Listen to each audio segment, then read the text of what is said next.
And I call that 4 inches from death and not knowing it. If that bullet had been 4 inches higher, it would have hit the side window.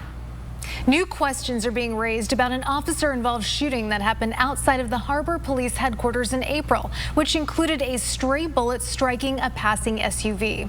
As ABC 10 News reporter Michael Chen found out, the couple inside of that SUV is raising concerns about the number of rounds that were fired by police. This is the bullet hole. Right under Billy Stewart's passenger window, a reminder of a fun afternoon turned scary. It was frightening.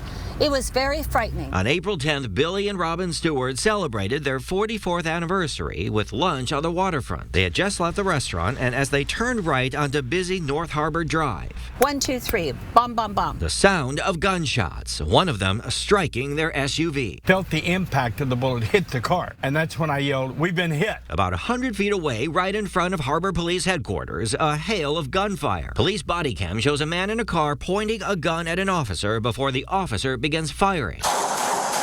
Eventually, 3 officers fire dozens of rounds. 2 are seen reloading. Drop the gun! The armed man is repeatedly told to drop the gun. That suspect, who didn't appear to return fire, was critically wounded but survived and is facing charges. The Stewarts surviving a close call. Billy, who used to work in car sales, says there is a steel window mechanism in this general area, which likely prevented that bullet from going through. It is a miracle. It's a miracle that we're alive. Though grateful, the couple now raising concerns about the police response To me, overkill. and the number of rounds fired. Former El Cajon police officer Kevin LaChapelle says there are no protocols on how many shots an officer can fire as long as the threat remains. The risk to bystanders is part of the equation. Split-second decision-making. You're trying to keep your focus on the threat while also simultaneously trying to focus on a little bit of the background to see what is behind you. Police need to be more vigilant about what was beyond what they're firing at. Michael Chen, ABC 10 News. And Billy Stewart has been receiving treatment for PTSD that stemmed from that incident.